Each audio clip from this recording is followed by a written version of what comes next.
바울은 1장부터 5장까지 우리가 읽은 말씀 이전까지의 내용을 보면 칭의라고 부를 수 있는 예수 그리스도를 믿음으로 의롭다함을 얻었다라는 쪽에 무게를 두고 강조를 합니다. 어찌 보면 로마서를 기록한 이유 또는 목적이 바로 여기에 있기 때문입니다. 거짓 선생 또는 이 은밀하게 들어온 이들이라고 소개하는 그들이 어떠한 목적으로 사실 교회를 어지럽히고 성도들을 혼란스럽게 했는가라는 질문 앞에서 사도 바울도 드러내놓고 설명하지는 않습니다. 하지만 분명한 것은 그들의 이익 때문이다라고 하는 것은 분명합니다. 자신들의 이익을 얻고자 교회를 그리고 성도들을 현혹해 하고 어지럽혔는데 그들의 방법이 자신들이 누려왔던, 그러니까 조상 대대로 누려왔던 율법을 지킨다든지 절기를 지키거나 또는 행위에 의해서 의롭게 된다라고 하는 것을 주장했고 가르쳐 왔습니다. 우리 주변에도 이단들이라고 하는 다양한 무리들이 있습니다. 그들은 우리와 같은 성경을 갖고 있지도 않지만 성경의 말씀을 인용해서 우리를 현혹시킬 때 그 말씀들을 자신들의 입맛에 맞게끔 바꿉니다. 근데 우리가 볼 때는 그것이 잘못됐는데 그들은 그것을 믿는단 말입니다.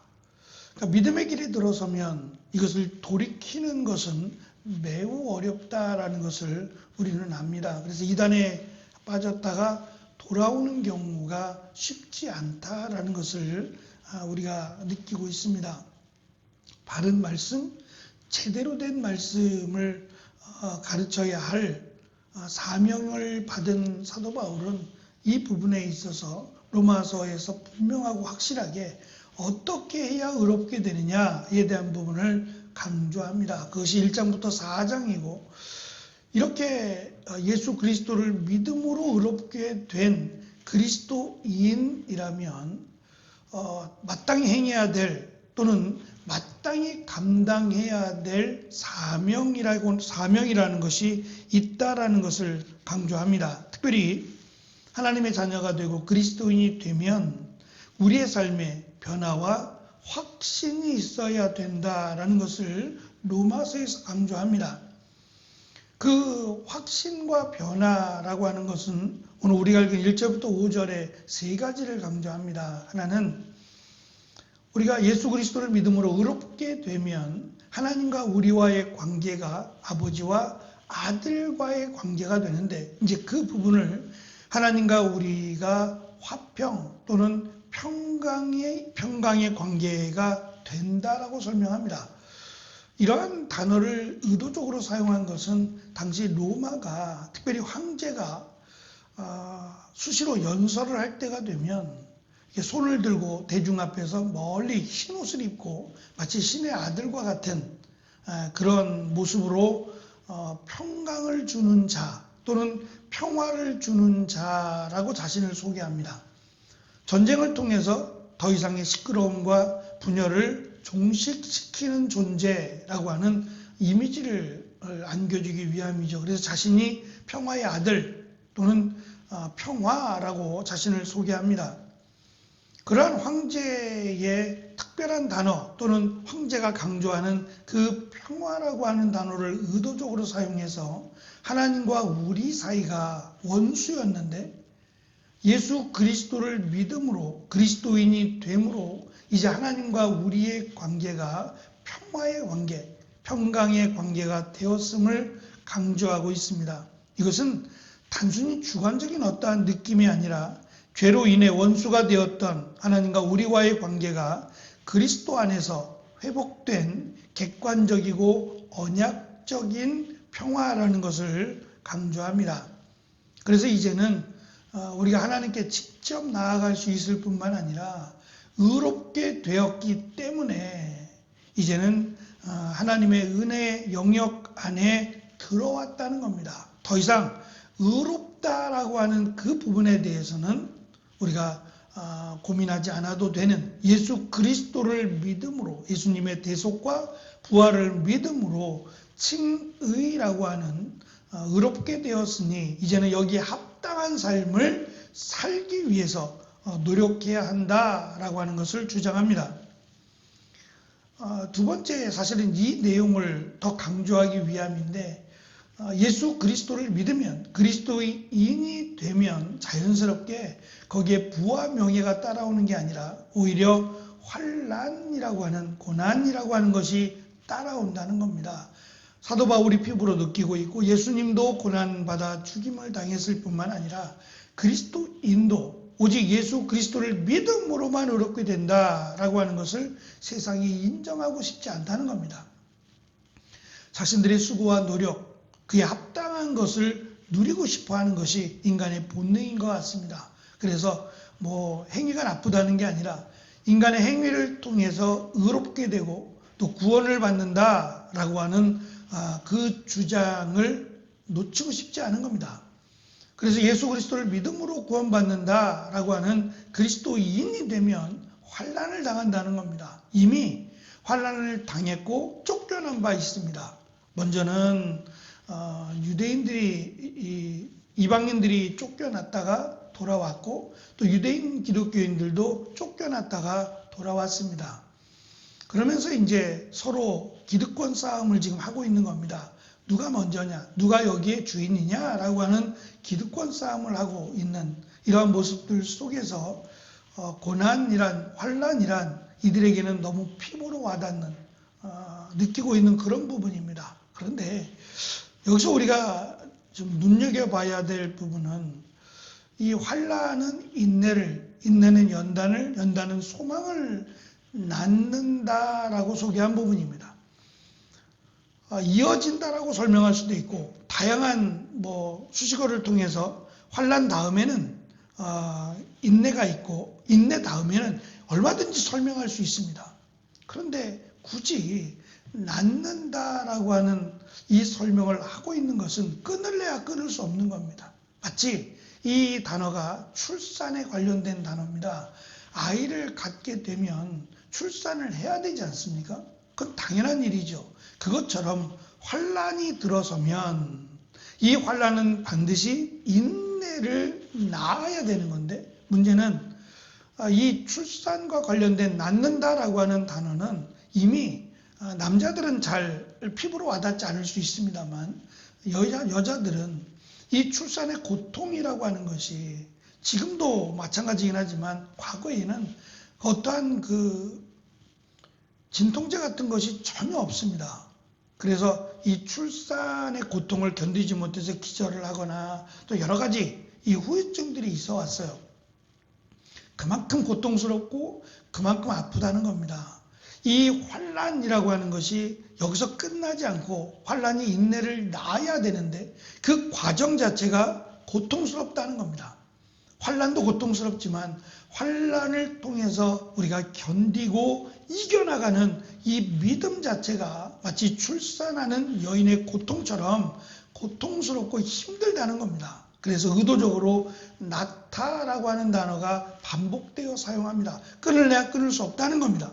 환난이 있다면 여기서 환난이 끝이 아니라 환난은 인내를 낳아야만 되고 인내를 갖고 있다면 인내는 반드시 연단이라고 하는 것을 낳아야 되고 연단은 소망을 낳아야 되는 이런 연결고리를 갖고 있다라는 것을 미리 알라는 겁니다. 우리가 잘 아는 것처럼 룻기의 짧은 내용은 사사기와 사무엘서를 잇는 가교 역할을 합니다. 아무도 하나님을 믿지 않는 것 같은 자기 속인의 오른대로 행하던 그 시대에 한 줄기 빛과 같이 소망을 안겨주는 하나님의 축복을 넘치도록 받는 이야기가 룻기인데 그 주인공이 두 사람입니다. 하나는 보아스라고 하는 남자와 룻이라고 하는 여자인데 이 룻과 보아스를 어떻게 연결시키냐면 단어로 연결을 시킵니다. 보아스에게는 유력한 자라고 하는 단어로 룻에게는 현숙한 여인이라고 하는 이 단어로 둘을 연결을 시킵니다. 근데 이 보아스의 유력한 자, 또 룻의 현숙한 여인이라고 하는 단어가 똑같다는 점이에요. 둘 다 똑같은데 이 똑같은 단어가 남자에게는 유력한 자로 여자에게는 현숙하다라고 하는 단어로 사용이 되었다는 건데 그 본래 의미가 이 유력한 자나 현숙한 자의 본래 의미가 참고 인내하다는 겁니다.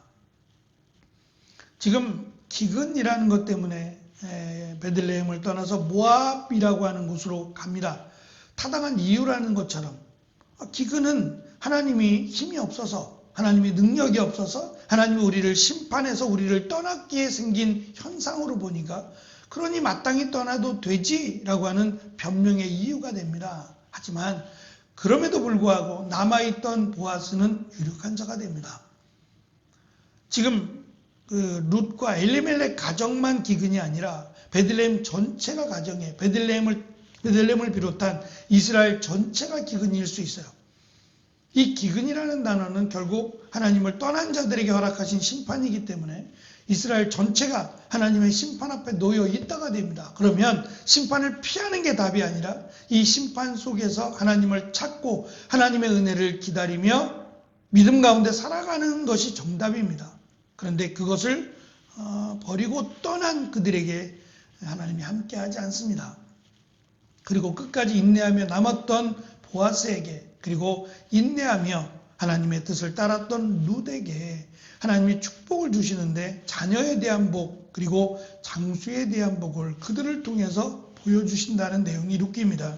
어쨌든 환난이라고 하는 것은 하나님과의 관계가 끊어진 것이 아니다라는 것을 설명합니다. 그리스도인이라면 환난이라는 게 온다는 겁니다. 그것을 마치 낳게 된다. 그리스도인이 되면 환난을 낳아야 되는 것으로 설명하고 있고 환난은 입증된 인격인 연단이라고 하는 환난 속에서 그냥 참고만 있는 것이 아니라 환난 속에서도 우리의 생활은 동일하게 이어질 것이고 그 이어지는 동일한 생활 속에서 이 인내에 합당한 그리스도인에 합당한 성품들이 만들어진다는 겁니다. 예를 들면 온유라든지 성령의 9가지 열매 같은 이런 열매들이 인내 가운데 참고 견디는 가운데 맺어지는 열매들로 사도 바울은 강조하더라는 겁니다. 우리는 뚝딱하고 마치 간절하게 기도만 하면 은사들로 하나님이 뚝딱하고 주는 것처럼 그렇게 오해할 수 있는데 그게 아니라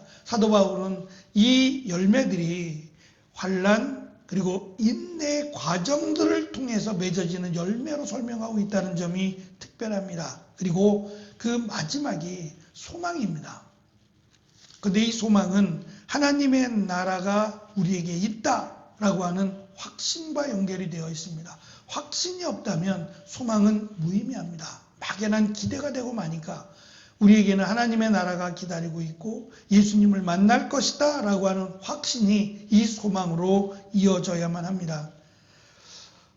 마지막 5절에서는 우리가 이러한 소망 그리고 확신을 갖게 되는 중요한 이유가 성령을 통해 부어진 하나님의 그 사랑이라고 설명합니다. 예수 그리스도를 허락하신 하나님의 그 사랑으로 말미암아 성령이 우리 안에 임하게 되고 성령이 내 안에 내주하심으로 우리는 더욱더 소망 가운데 이 믿음의 길을 걸어갈 수 있다라고 사도 바울은 가르쳐주고 있습니다. 성령께서 우리 안에 내주하시며 주시는 이 체험적인 사랑은 우리가 장차 임할 진노로부터 확실히 구원받을 것이라고 하는 강력한 보증이 됩니다. 성령께서 하나님께서 우리 안에 계시다라는 것만큼 그리스도인에 대한 확증은 없습니다. 또 구원에 대한 소망은 없습니다. 우리가 이 소망을 가질 수 있는 것은 내 안에 성령께서 성령 하나님이 계시고 예수 그리스도를 믿는 이 믿음에 대한 확신이 있기 때문입니다. 그래서 예수님이 다시 오실 때까지 우리가 그리스도인으로 환난과 인내와 연단이라고 하는 과정들을 겪게 될 것인데 그것이 고통이 될 것이라는 겁니다. 출산 또는 낳는다라는 단어가 암시하는 고통이 될 수 있지만 고통으로 끝나지 않고 우리에게는 이것을 기쁨으로 내가 그리스도인이구나 라고 하는 기쁨으로 받아들일 것을 사도 바울은 권면합니다. 그리스도인의 위대함은 고난이 없는 데 있는 것이 아니라 고난을 소망의 도구로 바꾸는데 그리스도인의 위대함이 있습니다. 우리가 믿음으로 의롭다함을 얻었다면 이제는 환난조차 우리를 연단하시는 하나님의 은혜라는 것을 믿어야 합니다. 우리 마음에 성령으로 부어진 사랑을 깊이 묵상하고 하나님과 누리는 평화 안에서 매일매일 또 하루하루 승리하는 귀한 은혜가 우리 가운데 충만한 오늘이 되시기를 축원합니다. 기도하겠습니다.